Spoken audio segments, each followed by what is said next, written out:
A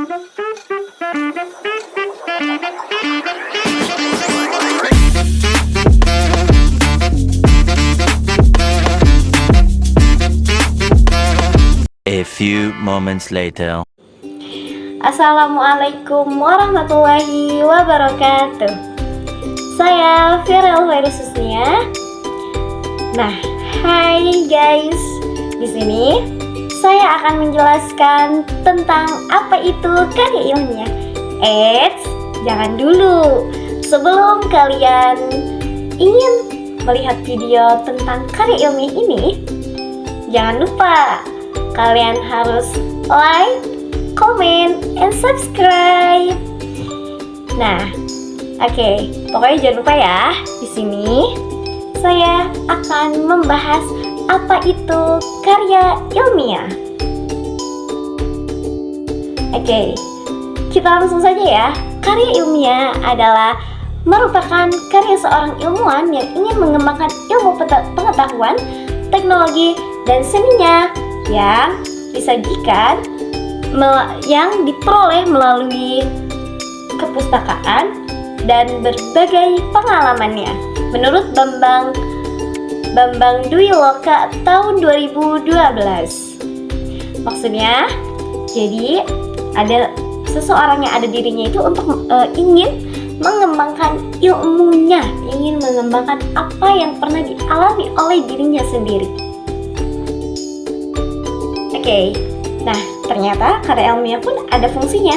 Fungsi karya ilmiah adalah secara umum sebagai sarana untuk mengembangkan seseorang ilmu pengetahuan, karya seni, dan teknologinya berdasarkan metodenya yang sistematis dan metodologis dan konsisten. Apa sih maksudnya? Maksudnya itu, jadi kita itu ingin mengembangkan apa yang ada di diri kita, tapi dengan metodologis, dengan konsisten, dengan rajin, dengan ulet, dan berdasarkan sistematis. Tidak mungkin tidak sistematis karena karya ilmiah itu banyak sekali syarat penulisnya. Pokoknya banyak juga jenis-jenisnya. Jadi harus sistematis.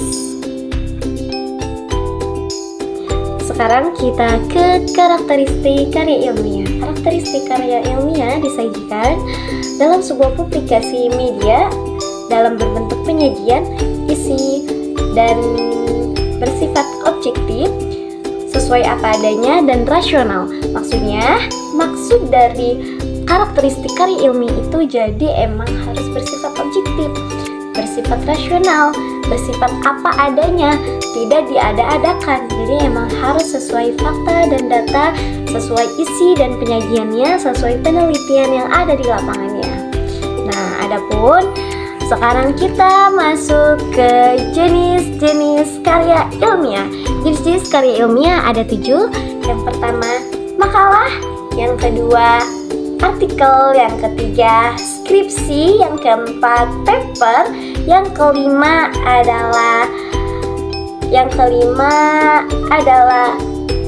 paper.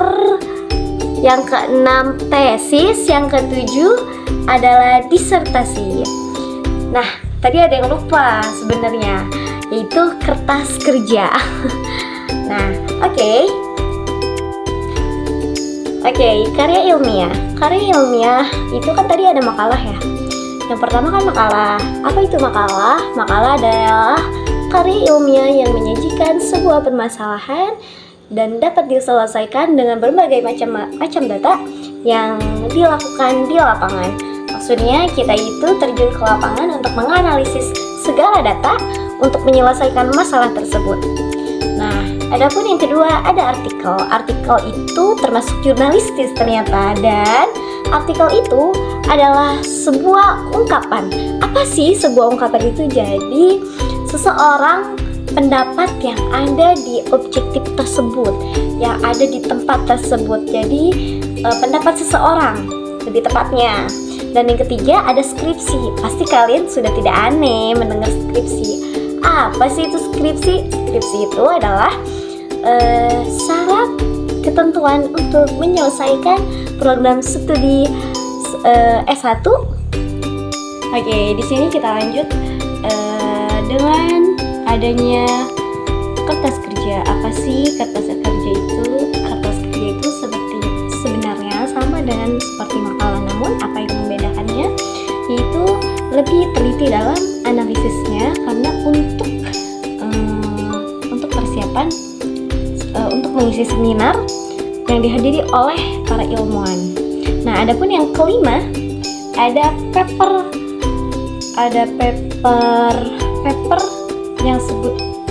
yang disebutkan khusus untuk mahasiswa dalam penyelesaian studinya untuk diploma S1, S2, dan S3, namun tergantung pada perguruan tinggi tersebut. Maksudnya di situ adalah untuk menjelaskan maksud dari situ tuh untuk syarat kelulusan pada mahasiswa semester akhir S1, S2, dan S3, namun tergantung sistematikanya, tergantung dari perguruan tinggi tersebut. Nah, yang keenam ada tesis. Pasti kalian sudah tidak asing mendengar tesis. Tesis adalah karya ilmiah yang untuk syarat kelulusan untuk jenjang diploma S2. Dan ada yang terakhir yaitu yang ketujuh, ada disertasi. Disertasi, apa itu disertasi? Disertasi itu adalah karya ilmiah yang untuk syarat menyelesaikan studi S3, tetapi ada perbedaannya karena lebih teliti, lebih rinci, lebih benar-benar objektif. Dan adapun manfaat penulisan karya ilmiah itu untuk membuktikan mahasiswa sesuai pengetahuan dan potensinya dalam memecahkan masalah yang ada di lapangan tersebut. Jadi mahasiswa itu bisa membuktikan nih bahwa kami itu emang bisa memecahkan masalah tersebut dan disajikan dalam bentuk karya ilmiah. Adapun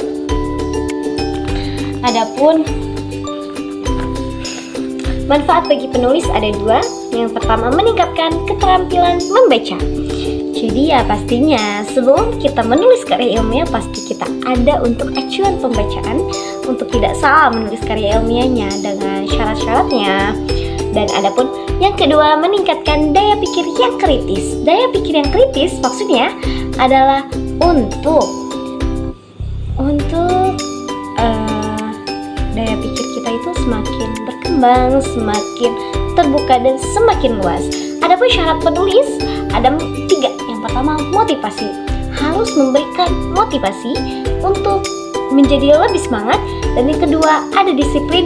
Dan yang ketiga, ada mampu mengolah data. Pastinya, karena jika kita tidak bisa mampu mengolah data, kita tidak akan bisa menyajikan pendapat kita terhadap pendapat atau pemikiran kita terhadap karya ilmiah tersebut. Dan yang terakhir ada sifat karya ilmiah. Sifat karya ilmiah ada 4. Yang pertama logis, yang kedua efektif, yang ketiga efisien, dan yang keempat bahasa baku. Logis itu harus pemikiran kita tuh benar-benar harus masuk akal, dan pastinya harus efektif juga dan efisien, dan harus memiliki bahasa yang baku. Semoga dipahami, karena saya juga masih tahap belajar. Dan jangan lupa like, comment, and subscribe ya. Assalamualaikum warahmatullahi wabarakatuh.